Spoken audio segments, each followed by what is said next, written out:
Changing gears a little bit, there was actually a really cool article put out on PC Gamer yesterday, and it was by, let me find the author's name if I can do that. Emotion Malort. Pretty cool Yes. name there. So, and it was the 4th year anniversary of Overwatch. So imagine 4 years later, I guess May 2016 is when it was initially released. We're not quite there yet, but they're already considering it the 4th year anniversary.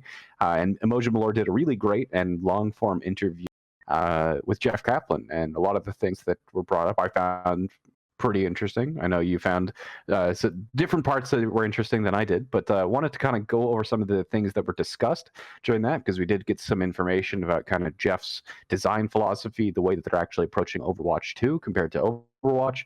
But yeah, what stuck out to you in this interview?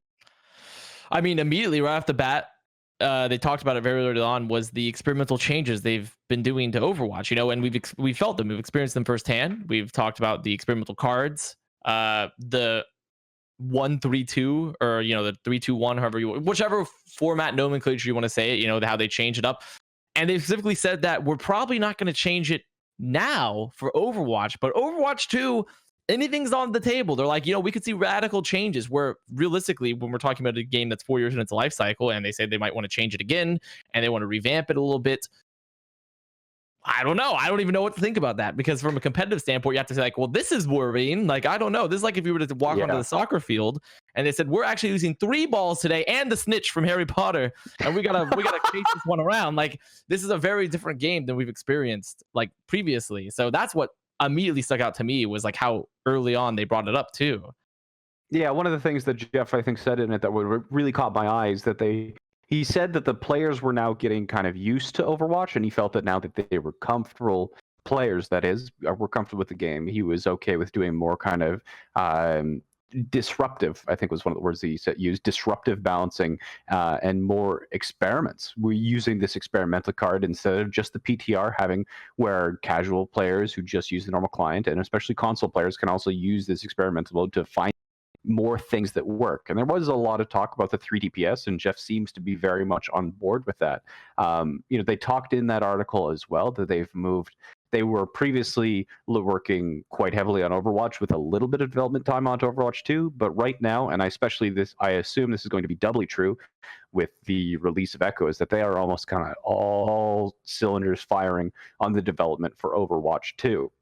Now, in addition, working off of the 3 DPS thing that you were talking about, he went on to kind of discuss his more long-term philosophy, and it seems that not only with the change to 3 DPS and only 1 tank instead of the 2-2-2 role queue, he actually had this point where he didn't have a firm opinion one way or the other, but he did have this kind of open commentary about whether or not barriers actually had a place in the game. And this goes along the lines with him wanting to have 3 DPS. Maybe in general, they think that having more DPS is just healthier for the game, or at least fits in with the more feel of what actual players want.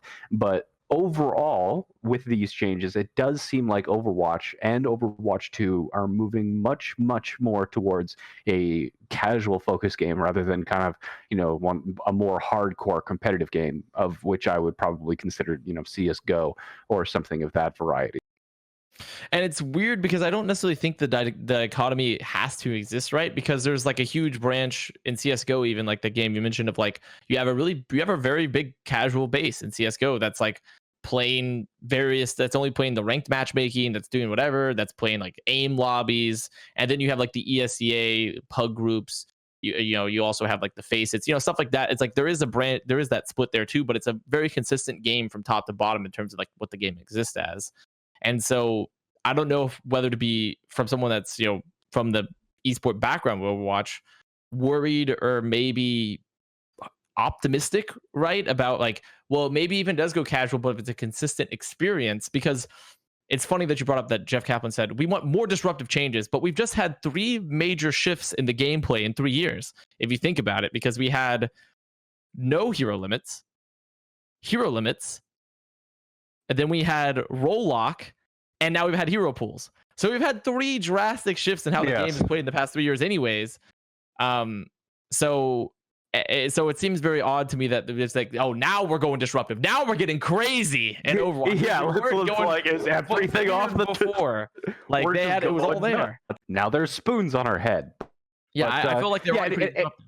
yeah, and it's not just the moving from kind of the more hardcore to the casual, but it's also moving further and further away from a PvP focused game in towards a PvE focused game. And this is, they talked about bringing back the events. They're not bringing it back, or sorry, they're not doing any new events. They're bringing back the old events. They're just kind of adding more to them. They're iterating on their previous events. But there was one section from this interview which I found really interesting, and I'm going to read this out. So, and I quote, "I also think in Overwatch 2, the introduction of a heavy focus on PvE is going to be.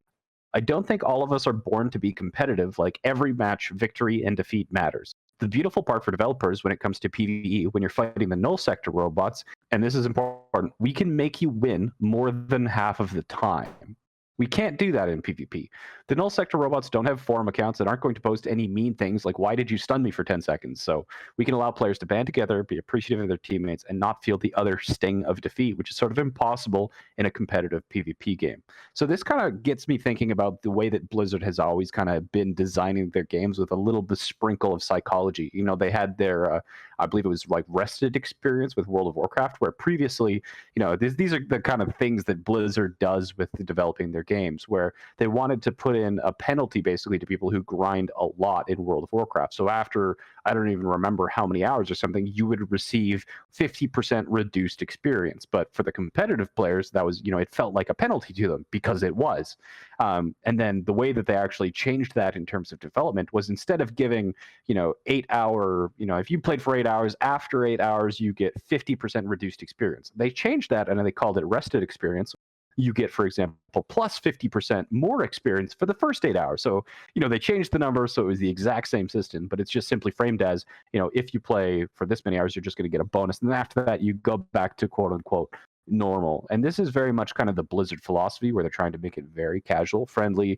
Everyone has fun times. And in a competitive PvP game, 50% win rate in every single game. There's a winner and there's a loser. It's a zero-sum game. But especially if you're trying to kind of get behind that psychology and make people feel good, give them a hit of dopamine, you are going to move more towards that PvE, where a person can, victories a higher percentage of the time. So that definitely seems like the direct that the development of Overwatch and Overwatch 2 are going towards, which, if that is kind of going to be the philosophy for the game as a whole, that does bring the question in, kind of, if that's the focus for Overwatch and Overwatch 2, where does the Overwatch League fit into that? That is the $1 million question. That is the multi-million dollar question. I have to say. I threw that to you as a transition, but no, it's a great question. It's a great question because I don't know. It's worrying, but not, right? Like I said, because you can have very consistent casual game experiences, but if we're shifting where we're no longer even a PvP centric game anymore, does that mean that I'm about to see Method finish raid boss first in Overwatch 2, and that's our new competitive experience? Like what does this mean for the league? This is a very realistic future. You have esports teams competing in Overwatch raids like Method. You have the archives event. If you're getting to the point where, instead of just having 4-man, you have kind of 6-man compositions, and we are kind of bouncing a little bit more towards PvE and raid type scenarios, you're very much like, you already had people competing for the top scores, and the complexity or the depth on these PvE, they were thimble deep complexity. It really wasn't that challenging. But if you do add some of the more complexity in, and most of the developers that I'm aware of do have a background in MMOs, they're bringing in that kind of PvE, that rating, and I think that a very, very significant possibility for the future of Overwatch is that we do see these more kind of competitive raids, and maybe the clan and the guild system is coming to Overwatch. I know it's been very greatly desired feature, or like requested feature, but it's probably going to come in a form that not many people expect. Yeah, I would hope that it's a side account, like a side feature versus, or like something that's like a branch off for Overwatch 2, is that they're allowing this to be there. But if it becomes a much more front focused thing for Overwatch 2, it does bring into question, how did that fit into the ecosystem, right? But I don't think they'd be, I find it hard to believe that they're just like, man, we have a lot of people pay millions upon millions of dollars for our league, time for PvE. Like, I don't think that's going to happen, right? Like, I find that unlikely. It seems much more like it's going to be something that other casual players can be doing, and they're going to put some more focus on it. But more than likely, I would find unlikely that goes the main route. But if it does, then I don't even have like the tools necessary and the information to begin talking about that, because we've shifted the entire focus of our global league at that point. Like it's no longer a shooter. we're playing WoW with Overwatch characters. It's a big question with some very, very far-reaching implications that aren't going to be answered. Probably, they still are probably going to remain unanswered even at the release of Overwatch 2 until we actually finally see how people react to it. The developers are going to make whatever kind of game they're going to make, but it is going to very much heavily how players actually accept it, acclimatize to it. But like, even in the state that Overwatch currently is, which is a very, very PvP focused game, the casual player base in Overwatch is massive. And I assume that if the Blizzard developers are making this kind of change, they're probably making it confidently. They're probably making it off of some pretty significant metrics. And it's no secret that microtransactions and cosmetics have been a very, very large source of revenue for game companies, way more so than esports, I would be pretty confident in assuming. But we won't know for a very long time, but it's certainly a shadow that is lurking, and it's very, very potential to shift the landscape of Overwatch. Yeah, so I like, it is out there. I find it unlikely that it's going to really affect us as in the talking about the Overwatch League and the Overwatch League too much, unless who even knows at this point? Like I said, the infinite monkeys banging around at the typewriters, making the weird scripts. That's the theorem. So maybe, who knows? Maybe I do wake up and that's the universe, but I find that very unlikely. I think it's probably just a side thing to be done. But it is interesting to see that more casual focus, because I think we can create a game that is streamlined for both casual and competitive, that doesn't necessarily alienate people. It's just tough to make that work. I mean, it was like on that topic of barrier discussion, where tanks are something unique to Overwatch, and barriers are something that are pretty unique to Overwatch as a shooter game, but they're cause certain mechanics, especially for DPS players, that are unfun. I remember Similar, the Overwatch League caster who's now back to CSGO, where he started out, was when I posted about how Echo wasn't, and we'll transition this into our next topic as well, is when I talked about how I was really disappointed Echo wasn't a support or a tank, and Similar was like, shut up, Avast, no one wants to play tank or supports, everyone wants to play DPS. And which is like, there is definitely some truth. There's some kernels of truth within there. There is that mentality. Like, there are people who only want to play DPS, they only want to fret, only want to have control over their own destiny, sort of thing. And I very much get it that if you are going to have this very healthy foundation of casual players, you can always convert a number of those over towards competitive and eventually professional players. You kind of need that funnel in the same way that you need the path to pro to make sure that you have a healthy pro scene to begin with. So